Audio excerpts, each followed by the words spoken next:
قالوا يا موسى إن فيها قوما جبارين وإنا لن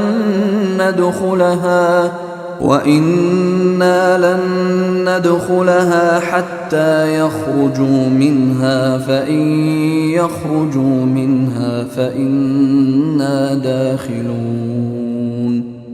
قالوا، تو انہوں نے کہا، یا موسیٰ، اے موسیٰ، ان فیہا، ان بے شک، فیہا، فی میں ہا، یہ ہا کی ضمیر ہے ارض مقدسہ کی طرف۔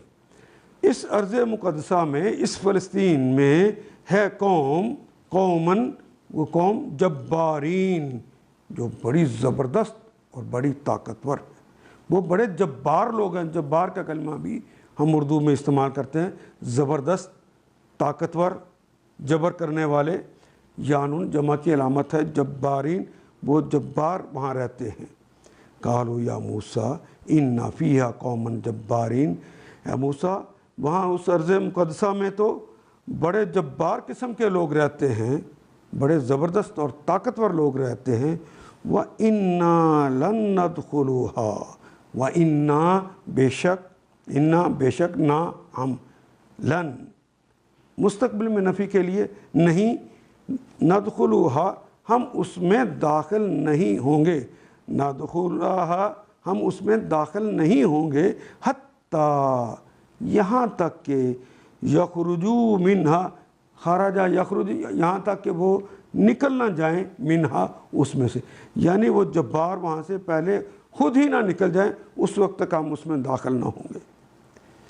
فَإِن يَخْرُجُوا، فا کا مطلب پس، ان کا مطلب اگر، یخرجو اگر وہ خارج ہو جائیں گے، منہا، من سے، ہا اس میں سے، اس ارض مقدسہ سے اگر وہ جبار لوگ نکل جائیں گے، فَإِنَّا دَاخِلُونَ، فا پس، انا بے شک، نہ ہم، داخلون تو ہم داخل ہونے والے ہیں، پھر ہم داخل ہوں گے۔